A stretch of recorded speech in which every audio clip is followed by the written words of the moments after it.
Network topology nodes के एक तार के साथ एक दूसरे को जोड़ता है, जो डेटा को एक कंप्यूटर से दूसरे कंप्यूटर को जोड़ने में हेल्प करता है। नेटवर्क टोपोलॉजी 3 प्रकार की होती है, स्टार, रिंग और बस। स्टार, इस टोपोलॉजी में सभी नोड्स एक तार के गुच्छे के एक साथ हब से जुड़े होते हैं। डेटा हब से होकर आगे नोड्स के पास जाता है।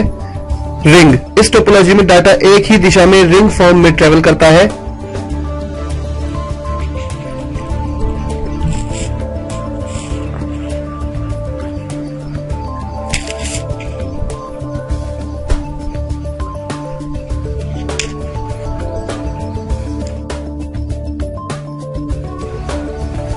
बस, इस टेक्नोलॉजी में या इस टोपोलॉजी में सभी नोड एक मुख्य तार से जुड़े होते हैं। यह टोपोलॉजी एक छोटे जगह के लिए उपयुक्त मानी जाती है।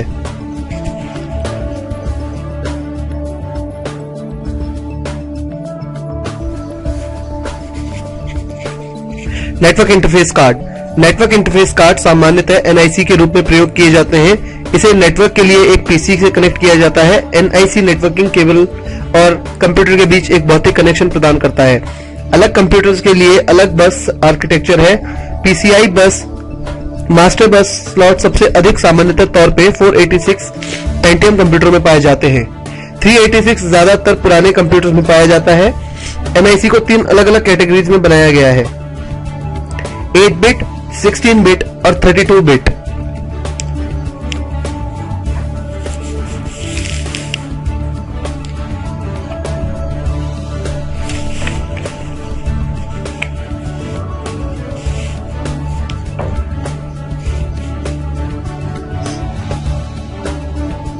ब्रिज, अलग अलग नेटवर्क को एक साथ जोड़ने के लिए एक ब्रिज बनाया जाता है, तो इस प्रकार के नेटवर्क को ब्रिज नेटवर्क कहते हैं। ब्रिज कनेक्शन एक ऐसे नेटवर्क का अलग अलग नेटवर्क के साथ भी बनना जाता है। जब एक डेटा को सेंड करने के लिए, तब डेटा को अपने साथ जहां डेटा पहुंचाना है भी सेंड होता है।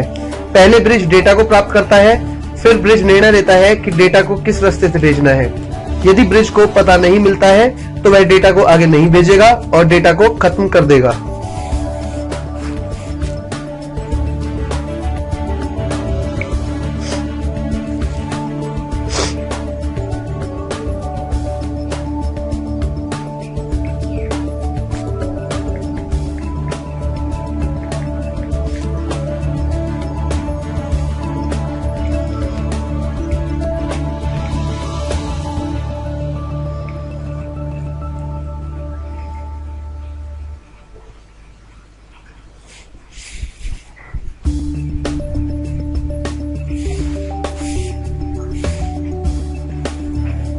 इथरनेट स्विच, यह ब्रिज नेटवर्क से महंगा पड़ता है। यह एक साथ 5, 6, 7 या इससे ज्यादा लैंस को एक स्विच से कनेक्ट करता है। यह 2 प्रकार के होते हैं, कट थ्रू स्विचेस और store and forward. Cut through switches इस स्विच में बहुत तेज डेटा को सेंड करता है, क्योंकि यह पहले एड्रेस का पता लगा लेता है। स्टोर एंड फॉरवर्ड में यह स्विच डेटा को सेंड करने के बाद एड्रेस का पता लगाता है। यह डेटा को धीरे धीरे भेजता है।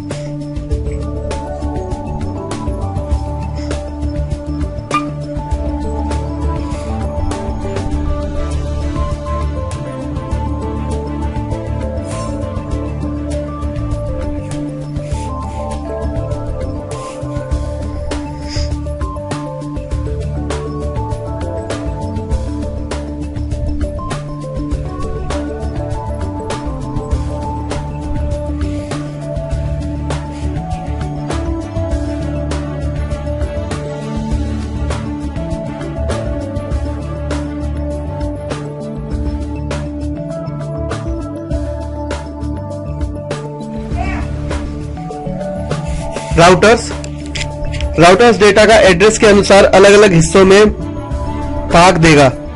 नेटवर्क डेटा को देर से पहुंचाएगा, क्योंकि यह डेटा को तोड़ने में टाइम लेता है, जिसके कारण नेटवर्क स्लो हो जाता है। यह आईपी एड्रेस को भिन्न हिस्सों में तोड़ता है और फिर डेटा को आगे सेंड करता है। कई बार डेटा ज्यादा होने के कारण काफी टाइम लग जाता है। डेटा की इस प्रॉब्लम को सॉल्व करने के लिए राउटर्स का उपयोग किया जाता है।